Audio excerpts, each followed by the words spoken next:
Welcome in Monday night, first night of May. We've had a huge show every single night after the draft. We've had big shows during the day. I had some fun around San Francisco today.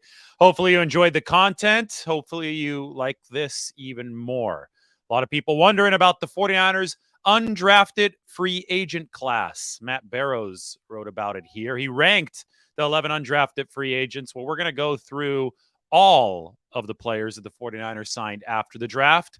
The weekend saw the 49ers bring in 20 rookies. At least so far, they brought in 20. We expect maybe more, but we'll see. I'll explain it a little bit. 9 draftees for the 49ers, 11 undrafted free agents.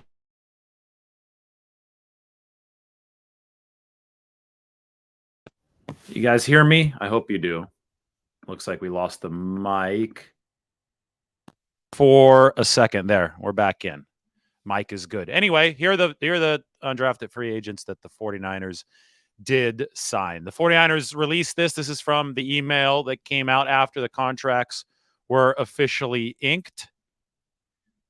All 11 players. From Ronald Awatt, the running back out of UTEP, all the way down to Avery Young, the safety out of Rutgers. This show's going to be fun because we're going to have some game tape too, especially from some of the most impressive players. But we're going to start with the one that's getting the most hype. Joey Fisher, the offensive lineman out of Shepherd University, D2 offensive lineman. The reason I put dog in all caps, well, here you can watch Joey Fisher do something that no other player that entered the NFL in this 2023 cycle did this offseason. 40 reps on the bench press, the most of all offensive linemen. This is from Joey Fisher's pro day. This is a good way to start off a show about 49ers undrafted free. Lock out, lock it in.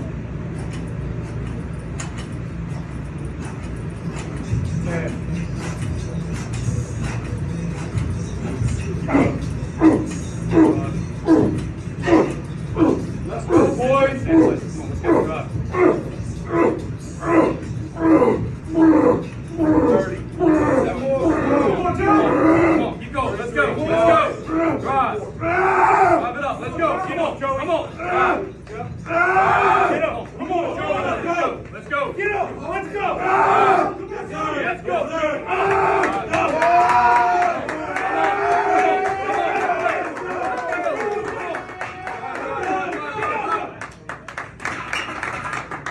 Joey Fisher, 40. That's who the 49ers have. They've added that to their offensive line room. I just talked to Joey Fisher's coach today from Shepherd University. I'm going to have a piece coming out on that on The Athletic. Obviously, I'm going to talk about it here on the channel. We had a really interesting discussion about his development, and, you know, there's a thought that he's going to be really versatile at the NFL level. He played right tackle at Shepherd. His arms might be a little short to play right tackle in the league, but he mauled people at Shepherd. In fact, we can go ahead and put on Joey Shepherd's film right now. You're just going to see him ragdolling people. The problem is that I look at that and I guess I can't help but laugh. I mean, you're going to see this for the next several minutes if I keep this tape on. It's lower quality footage than you would at a big school. This is D2, but obviously also lower quality defenders. They're smaller. I mean, these poor guys. Gosh, it's just not fair. And he's playing right tackle at this level. Oh my! Every single play, these guys have to have internal bruises after, the ragdolling that's going on. You know, you could say he looks like Trent Williams' son.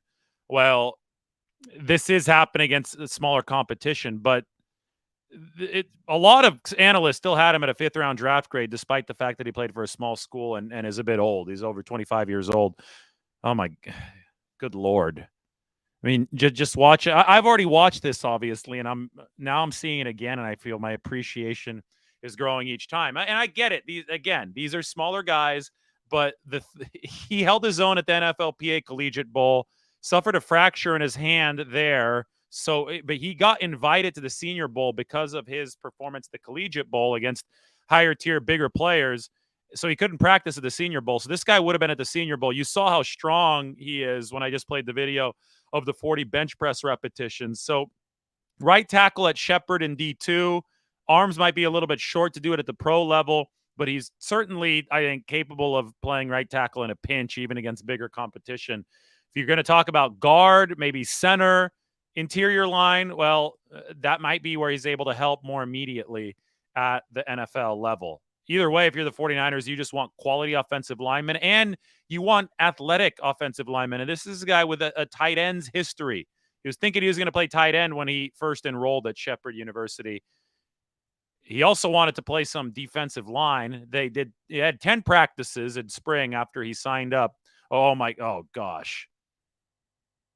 Is that even real right there? No, son. This is, I mean, I kind of want to rewind that. Let's go back to this one here. Watch poor number 22 coming up on the next clip right here. Punt coverage. Boom. I mean, he flew 10 yards. Are you kidding me? Anyway, what were we talking about? This tape is too distracting. He could play guard because he's built like a guard in the NFL. He could play tackle because he's played tackle in college. He's got a background of an athlete, having, the tight end position mentioned so many times in his development. When he first committed to Maryland, they wanted him as a lineman, but then a new coaching staff came. They fired the coaching staff that had originally recruited Joey Fisher, and that new coaching staff didn't really like him for whatever reason. It was DJ Durkin's coaching staff, and because of that, they said, hey, you should play tight end instead. That kind of scared him off. So he left Maryland, and then he worked under his dad as a locksmith for a couple years before saying, hey, I want to give football a go. The local college is right here, Shepherd University. He's from Maryland, but he's from the very western part of Maryland, right near that border to West Virginia. And Shepherd University is right on the Potomac River at the border of West Virginia and Maryland. So the local college took him in, Shepherd University, D2. And, I was talking about the 10 practices. So he signed up during spring practice, and they couldn't figure out where to put him. So they said, we're going to put you at offensive line for 5 practices and defensive line for 5 practices. After the coach there determined that it would be better if he were a lineman than a tight end, and you could see that that was a good decision. So that happened, and he did the 5 practices as an O-lineman, and supposedly he was like a fish in the water. He never even tried those 5 practices as a defensive lineman, and you could see why. Again, I get it. It's grainier film. They don't have the same zoom qualities on this film as you would if you're watching Alabama or Georgia all-22 tape, but you could still see dominance, and they're still nice enough to put a little arrow in there.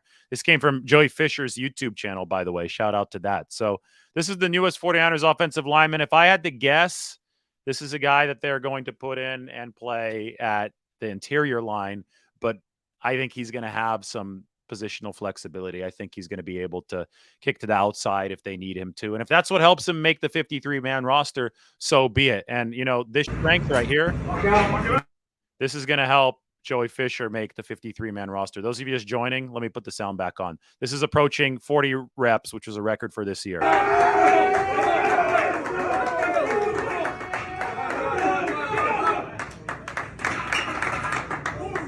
Fisher 40. I forgot to get the crowd there cheering. They're egging him on, though, in that weight room. That was cool. That was at Joey Fisher's pro day. Anyway, that's one of the 49ers undrafted free agents, probably the one getting the most press right now. How about DeSean Jamison? This is a corner out of Texas, who I think you could tell here. Well, let's look at his tape. He is sticky, and he isn't very tall. He's about 5'10", maybe 5'9". This is the only highlight we have out of DeSean Jamison. But he can also return kicks. I mean, he could play in that return game, which I think special teams is huge. That's not Joey Fisher, by the way. That's DeSean Jamison. Sorry. Forgot to change the text title. DeSean Jamison can help on special teams, and that might be his ticket to stick around the 49ers building. If you notice, the 49ers were very, very adamant on getting defensive backs during this draft cycle who are really physical. Darrell Luter Jr. is also really physical, kind of press man guy. Both of these guys, DeSean Jamison and Darrell Luter Jr., are challenging Ambry Thomas's job. And we know that Ambry Thomas struggles in the physical aspect more than anything.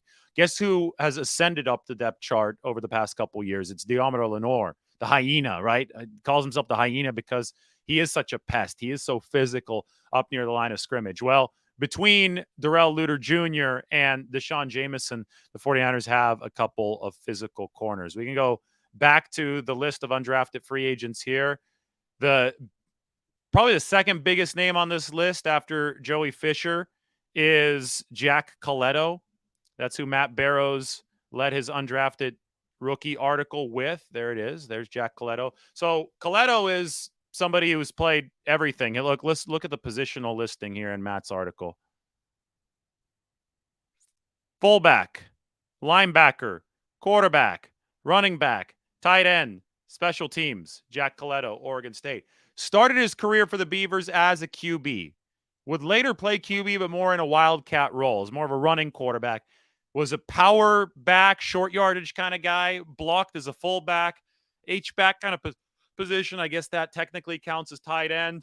And then played linebacker on defense where he had some stiff hits as well. And obviously special teams on top of that. So I believe I counted 6 positions for Jack Coletto. Somebody, I think, in the chat before I came on, I don't really read the chat all that often when I'm going off on long spiels like this. But I read in the chat, somebody said, hey, might Jack Coletto be that third offseason arm that the 49ers are looking for at the quarterback position?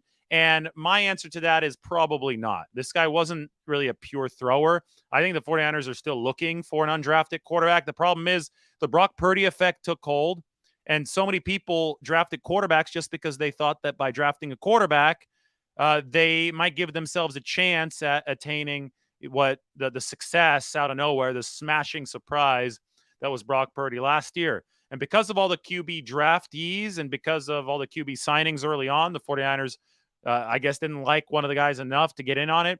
The options might be dwindling. So it is possible, yes, the 49ers bring in a veteran here in a couple weeks or, maybe even after May 2nd. I don't think that anybody that they would sign would be for enough money to affect the compensatory formula. But I think that a vet might be just as likely now as a rookie. Either way, they're going to want a 4th quarterback on the team and a 3rd healthy quarterback for this offseason, just for offseason practice purposes with Brock Purdy currently on the shelf. So Jack Coletto, you got to look at him more as a Kyle Juszczyk successor, potentially. Kyle Juszczyk is still going strong. Kyle Juszczyk is still in his prime, but he is so important to the 49ers offense, all the angle blocks that he does, the intelligence, the grasp of the entire outfit that Kyle Juszczyk has. He's so important that it's a player that you can't afford to not have a backup plan for, right? So they had Josh Hokett in the building for a couple years back. They obviously have been using Ross Dwelly to be the backup for Kyle Juszczyk, but there's a chance that Ross Dwelly doesn't make the team this year because the 49ers drafted a pair of tight ends. They're looking to upgrade that position. That was in the 3rd round with Cameron Latu, and then in the 7th round with Braden Willis. So if Dwelly's not around and you don't have a tight end fullback conversion kind of guy to be the backup fullback, well, you better start working on somebody else. And that might be Jack Coletto. 237 pounds at 6'3". So in a way, he might be a little bit taller than the prototypical fullback in this scheme. Juszczyk is about 6 feet, 6'1", a little bit lower to the ground, better for leverage that way. But I think that Coletto, being the jack of all trades that he is, would be able to handle it. He's a good blocker. He has soft hands. It's not like he's a poor pass catcher. He obviously can throw the football because he came in as a quarterback at Oregon State. The one concern is that he's a jack of all trades, but a master of none. But give an athlete like this some time, and more often than not, they can develop into mastery at one of those traits. 49ers are probably going to have to find a specific niche for Jack Coletto. And maybe that niche changes over time, too. That might make it more difficult for him. But at least as a practice squad guy to be the next layer of defense behind Kyle Juszczyk, that seems like a good start. And Kyle Shanahan can be creative with the best of them, right? Kyle Shanahan could draw plays in his positionless skill position offense with the best of them. So I think that Coletto fits in that way. All right, let's go through some more of these. Let me get some water. Phoenix and Denver playing the basketball game. I have the TV on right here, 68-61. I believe Phoenix is leading. That's as low scoring as a college game. Less than 2 minutes to go in the 3rd quarter. Warriors-Lakers tomorrow night, by the way. All right. Another guy that's getting a lot of press right now is Khalan Laborn. Khalan Laborn is the running back one of two running backs that the 49ers picked up in undrafted free agency out of Marshall. Had a huge game in an upset of Notre Dame this past year. So Khalan Laborn put up numbers, 1,513 yards and 16 touchdowns this past season. Obviously recruited here by Bobby Turner, who calls guys hundreds and hundreds of times. I mean, Bobby Turner, 49ers running backs coach, might be more active than anybody on that scouting trail before the draft happens. So Khalan Laborn is a low to the ground runner. I mean, he's not very tall. He's only 5'9". I think that when Matt wrote about this, he talked a little bit about Frank Gore, because Frank Gore was obviously low to the ground. And with Laborn, you're 5'9", maybe 205. You know, the 40 is probably around 4'5". He's not a burner at 4'3", but he knows how to follow his blocks and he knows how to stay balanced. That low to the ground style. I mean, over 1,500 yards in a college season is no joke. And the 49ers running back position is one that has always needed bodies because the injury rate there is high. If Laborn can successfully port his skill set from the college level, Marshall, I know smaller school, but one of his big games was against Notre Dame. I think it was 163 yards against Notre Dame. If he can successfully continue doing this against big-time athletes at the NFL level, he's going to be at least a practice squad stash if he doesn't get poached by another team, right? Ty Davis Price this year, I don't want to say he's on the bubble right now, but it might start to develop that way into training camp. Because last season, Trey Sermon didn't make the team beyond like one day after the cut down in his second year, and he's a third-round pick. So forget draft status. Throw that out the window. Some of the 49ers' best performers have been undrafted free agents. You could go all the way back to Jeff Wilson. Jordan Mason still on this team. I think he's higher on the pecking order than Ty Davis Price right now. And Khalan Laborn has put up numbers in college, and those numbers are no accident at 5'9", 204 pounds. All right, who do we want to talk about next? I know that we've got a whole class full of guys to talk about. I could stretch this out, make it a little bit bigger on the screen for everybody. That's a little too wide. My face is in the way. How about I talked about DeSean Jamison, the corner. I think that he's going to be more suited for nickel. As you can see, 5'9" out of Texas. We saw some of that tape on DeSean Jamison one more time. I know I played it a bunch of times, but right here, just sticky. He's physical. Darrell Luter Jr.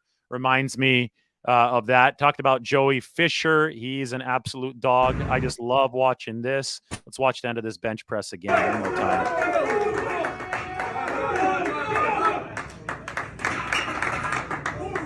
Fisher, 40. So we talked about Joey Fisher. Why don't we talk about Ilm Manning? Ilm Manning is another offensive lineman. Fisher probably a guard at the next level, but may have some positional versatility just because on top of that bench press, those 40 reps, which were the most of any offensive lineman in this draft class, he also posted a 4.940, which would have been the second or third fastest time of offensive lineman at his pro day. So this was of all offensive linemen, not just the ones at his pro day. The thing is that Fisher didn't go to the combine, and there it's electronically timed, so maybe his time is a little bit slower, but it's still faster than most offensive linemen. So the athleticism and strength profile in this guy is awesome, and I think that's why you can't rule out potential contributions at the tackle position. Okay, Ilm Manning, another quick offensive lineman out of Hawaii, 4.97 40. Anything under 5 seconds is really good, especially for these guys who are built a little stockier like guards. And Manning doesn't have the longest arms either. Joey Fisher's 32 inches. Ilm Manning is probably 32 and a half, a little bit longer. He played tackle in college, but I think immediately you see the technical specifications here and you say they're going to move him inside. And you know what that would do even if they do start developing these guys for the interior, it gives you more flexibility to either kick guys out to the exterior or just solidifies that interior, because there's nothing more deadly in the modern league than pressure right up the middle. Quarterbacks can't deal with that. I mean, it's the kryptonite for everybody. It's the kryptonite for Patrick Mahomes in the Super Bowl against the Tampa Bay Buccaneers a couple years ago. It obviously was the 49ers kryptonite in 2020 when that center position was hurt. So it's never a bad idea to keep on fortifying that interior line. So that's Ilm Manning out of Hawaii, just so you could see all the names. I didn't make text titles for all these guys. So far, we have gone through Jack Coletto, Joey Fisher, DeSean Jamison, Khalan Laborn, and Ilm Manning. So then you have Corey Luciano. I'm just going to stay along the topic of offensive linemen. Luciano's from Danville. Danville is also where Jake Hayner is from. But Luciano grew up a 49ers fan. He was actually at the team's pro day in April, and he's slower, but I think the 49ers, with somebody who they're going to work out as a center, they're going to be very focused on the cerebral aspect of the game, the command of the line of scrimmage. And something tells me that Chris Furster and his staff were impressed with what Corey Luciano did at the local pro day back just a couple of weeks ago. One of Trey Lance's former teammates is aboard, and that's Spencer Wagee. Spencer Wagee, you see him here on the list. He is third from the bottom. Edge rusher, 6'5". He's listed at 295. I think he might be a little bit lighter. I don't think he looks 295 on tape. I don't have any tape of Spencer Wagee for you right now, but the 49ers obviously saw him when they were working on some of the Trey Lance tape. Wagee was a little bit younger. In 2021, he actually tore his ACL. That was already when Lance was with the 49ers. But last year, 17 and a half tackles for loss for Spencer Wagee. And it's always a good idea to be developing extra edge rushers. So that's what the 49ers are doing. I mean, look at what they have this year in the room. Why don't we open up the 90-man depth chart? I think that this might be a good time to see where all of these undrafted free agents fit. So I got Wagee all the way over here on the right. He's depth along the defensive line. Right now ahead of him, it's only right to say that Cleveland Farrell's ahead of him. Robert Beal Jr. is a 5th-round pick, so he's going to be ahead of him versus the undrafted free agent. Austin Bryant, this is just a projection. I don't know if Austin Bryant's going to make the team if everybody stays healthy, but I would say that even Austin Bryant, because he's a veteran, would be ahead of Spencer right now. But if you think about the short-term deals the 49ers have signed along the defensive line, obviously Bosa's going to be around past this year. You'd hope that Drake Jackson plays well enough to be around, and he should be as a 2nd-round pick moving forward. But, nobody knows about Robert Beal Jr. yet. Cleveland Farrell's only a year-long deal. Guys like Kerry Hyder are only 1-year deals. Kevin Gibbons is 1-year deal. I know that they're mainly interior guys, but still, you need bodies along that defensive line. You need depth replenishment in case of injuries. So somebody like an FCS product like Spencer Wagee might be something that allows the 49ers to just keep the line moving as the future turns into the present. And you always have to have edge rushers in that pipeline. Okay, so who do we have next? Let me take a look at this list. We'll go back to the depth chart here in a second. So we've gone through Spencer Wagee here. Why don't we talk about the other running back? That is Ronald Awatt. See, yeah, there you go. Ronald Awatt. Well, first off, behold the running back room for the 49ers. It's crowded as hell. McCaffrey, Mitchell, Mason, Davis Price, Khalan Laborn, who we talked about, and then Ronald Awatt. So they're chock full in this linebacker room. Awatt has good measurables. 4.45 in his 40. He's a little bit higher than on the ground than Khalan Laborn. He's 5'11", so he's going to be a little slimmer because he's about the same weight. But the short shuttle is good, 3-cone good here. And obviously the 40 at 4.45 good. So you've got a speedster in Ronald Awatt. And the running back room has a lot of talent right now. All the yellow highlights are rookies. So Coletto, obviously, at that fullback spot, power running back, and then Laborn and Awatt, both standard running backs. They comprise the outside looking in at the moment. And then you have what was a stacked room last year comprising the 53-man roster projection for the San Francisco 49ers. Okay, so we've Awatt, Coletto, Joey Fisher, DeSean Jamison, Khalan Laborn, Corey Luciano, Il Manning. All right, Mariano Sari Marin, the linebacker out of Minnesota. More of a standard middle linebacker. The 49ers obviously picked 2 guys who are more athletic blitzers in the actual rounds of the draft. That was D. Winters and Jalen Graham. Late in the draft, though, D was in the 6th and Jalen Graham was in the 7th. Both of them are probably going to have to get a little bit stronger, especially D. Winters. Neither of them projects to be a Fred Warner type Mike linebacker. I think both of them are going to be players the 49ers look at more as blitzers. But you look at Sari Marin, and let me take my face off of this screen so you could see the height weight. He's 6'2", 236. That's a little larger than both of the two linebackers that the 49ers drafted. He's got, I mean, that's some heft right there. It's not the size of a middle linebacker back in the Patrick Willis era, but it is more than, the 220 pounds that you see from Jalen Graham and the 227 pounds or so that you see from D. Winters. So, again, another developmental prospect, somebody who probably doesn't move quite as well as the missiles that the 49ers drafted, but every linebacker has to have some movement ability, and that's what the 49ers see out of Mariano Sari Marin. All right, we went through Spencer Wages. So we only have two more. We have Shea Wyatt and Avery Young. Shea Wyatt and Avery Young. Wyatt's a receiver, and he's got more burst than he does straight line speed. We'll put it that way. Shea Wyatt out of Tulane over there in New Orleans. I think that Kyle Shanahan's big on three cone. He's big on the ability to run precise routes. And I think that he saw some of that he liked in Shea Wyatt. He's, this receiving core to me is really interesting because obviously you have the frontliners in Deebo Samuel, Brandon Ayuk, Juwan Jennings is your three. Ray McLeod is going to be your gadget weapon for the 49ers. But beyond the frontliners, then you're starting to get into specialty skill sets, right?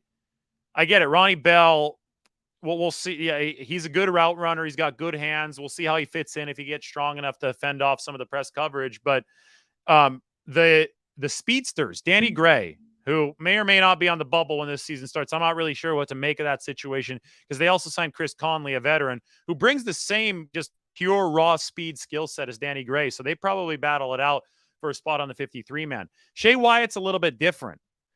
He averaged, explosive catches for Tulane last year, but that 40 time, it's like a 4.63 for Shea Wyatt. And when you look at that, and then you see, okay, he's got better short area quickness, you immediately say, all right, this is a receiver who Kyle Shanahan likes technically. He's doing stuff technically right. And we'll get into a film review of Shea Wyatt down the road, but he's another way for them to bolster that receiving position. And if he does impress Kyle Shanahan, who coaches receivers notoriously hard, he can probably stick around on the practice squad to continue his development this season. Finally, last one, Avery Young out of Texas. Avery Young is out of Rutgers. It's the cornerback is out of Texas, so the 49ers signed an undrafted free agency as DeSean Jamison, but we already showed his highlights. Avery Young probably is going to line up as a safety. At Rutgers, he played both. He played both corner and safety. Not a fast 40, 4.8 40 for Avery Young, but they obviously like his instincts. And, the 40 speed is definitely not everything when we evaluate safeties. For Jair Brown, who's the 49ers' highest pick in that third round, Jair Brown ran, a 4.6? But the GPS in his shoulder pad said about 21 miles an hour, which is really, really fast. So the 49ers, their R&D department's going to look at more relevant barometers of speed. And if they find a speed measurement that implies that a guy's moving that doesn't necessarily agree with the 40, they're going to watch the tape and they're going to try to go for that guy that plays fast. They think he plays fast. He may not clock a fast 40, but if he plays fast, that means a whole lot more. And I think that might be what the case with Avery Young is. At least the 49ers want to find out. So they have him in the building as one of the 11 undrafted free agents that they signed. Anyway, this was fun. We got to see Jake Fisher, the dog, ragdolling people. I'm sorry, Joey Fisher. Did I say Jake? This is, by the way, this is DeSean. This is DeSean Jamison, but we're going to go back to Joey Fisher ragdolling people right after we watch DeSean Jamison not going to pass away. Feisty cornerback play. Ragdoll offensive line play. This is Joey Fisher out of Shepherd University. Some pass protection on that one. Here he is, 76, right tackle. I mean, that's a big guy right there. That's not typical small D2 size. Joey Fisher had his way with them. And, we could finish this show when we're talking about Joey Fisher. We could finish it with the bench press.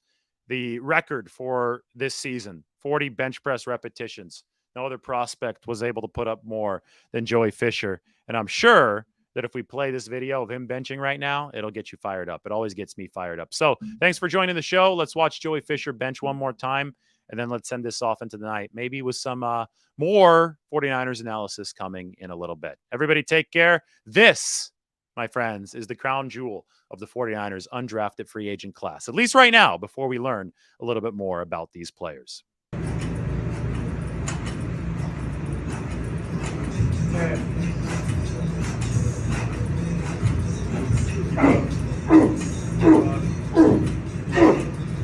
Let's go, boys. Let's go. 30. Come on, keep going. Let's go. Drive. Drive it up. Let's go. Come on, Joey. Come on. Get up. Come on, Joey. Let's go. Get up. Let's go. Let's go.